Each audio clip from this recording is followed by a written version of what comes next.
Assalamualaikum warahmatullahi wabarakatuh.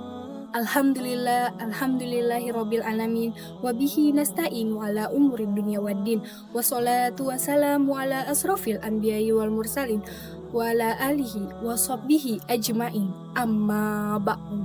Segala puji bagi Allah Subhanahu wa taala yang telah memberikan kita rahmat dan nikmatnya kepada kita sehingga kita diberikan kesehatan. Tak lupa sholawat serta salam kita hanturkan kepada junjungan kita Nabi Muhammad SAW, kepada keluarga, sahabat, dan insya Allah umat akhir zaman. Amin amin ya robbal alamin. Berdirinya saya di sini, izinkan saya memperkenalkan diri. Perkenalkan, nama saya Natasha Ruspandi dengan NIM 125132080. Saya berasal dari kelas 2D Prodi Manajemen Dakwah. Pada kesempatan kali ini saya ingin berceramah tentang tema yaitu ikhlas beramal untuk memenuhi tugas akhir mata kuliah saya, yaitu mata kuliah hadis dengan dosen pengampu Bapak Dr. Hamidullah Mahmud LCMA. Pada kesempatan kali ini, izinkan saya berceramah tentang salah satu hadis yang sangat penting bagi kehidupan kita. Bahkan sebelum kita melakukan sebuah perbuatan, kita diajarkan untuk niat terlebih dahulu, yaitu hadis dalam kitab Arba'in Nawawi.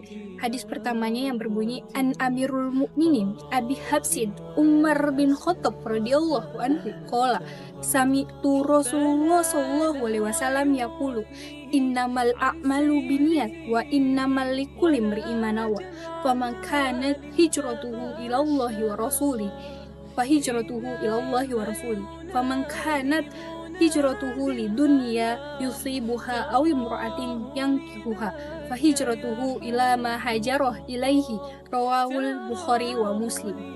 Dari Amirul Mukminin Abi Habsin Umar bin Khattab radhiyallahu anhu berkata, saya pernah mendengar Rasulullah SAW bersabda, sesungguhnya segala perbuatan itu tergantung dengan niatnya, dan sesungguhnya setiap perbuatan akan dibalas sesuai dengan apa yang ia niatkan.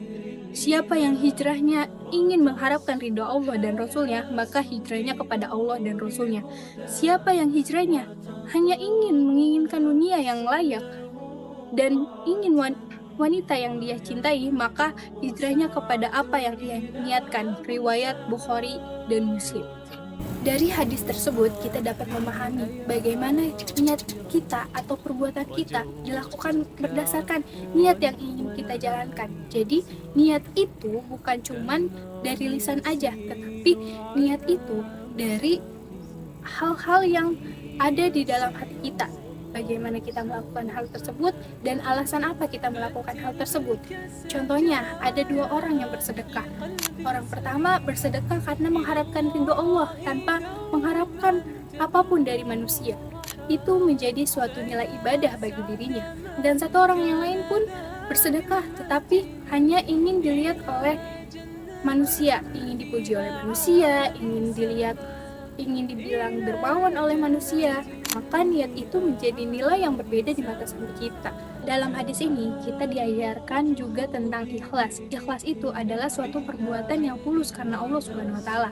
Contohnya, ketika kita melihat suatu teman yang sedang kesusahan dan kita niat membantu karena Allah Subhanahu wa taala dan tulus karena Allah ingin membantu teman kita, maka nilai itu menjadi suatu nilai ibadah bagi kita dan akan mendapatkan sebuah pahala.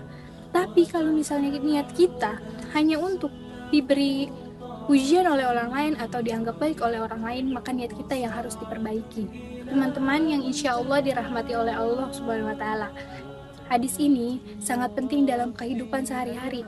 Bahkan ketika kita belajar, bekerja, menuntut ilmu hanya mengharapkan keridhaan Allah, maka nilai itu menjadi suatu pahala. Tidak hanya itu, ketika kita membantu orang tua hanya mengharapkan ridha Allah, maka nilai itu menjadi suatu nilai yang sangat baik di mata Allah. Jadi hal sederhana bisa menjadi nilai yang besar di mata Allah karena niat kita besar. Karena Allah Subhanahu wa taala itu tidak hanya melihat kita dari niat kita, tetapi dari hati kita juga. Bagaimana hati kita melakukan sebuah perbuatan dengan niat yang benar dan tulus karena Allah Subhanahu wa taala. Kadang kita berpikir bahwa menjaga niat itu juga tidak mudah, tidak semudah membalikan telapak tangan.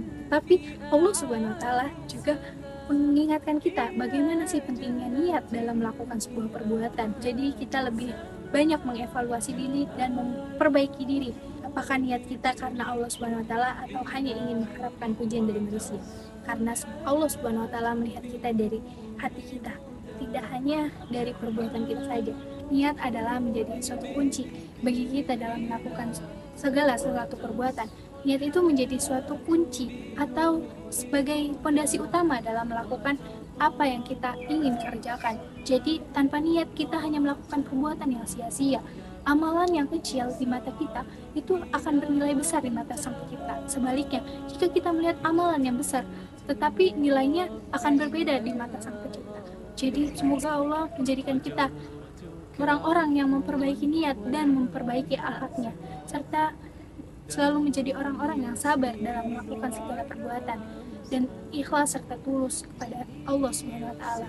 Kurang lebihnya apa yang saya sampaikan tadi, apabila ada salah kata atau salah perbuatan dari saya, mohon dimaafkan. Wabillahi taufiq wal hidayah. Wassalamualaikum warahmatullahi wabarakatuh.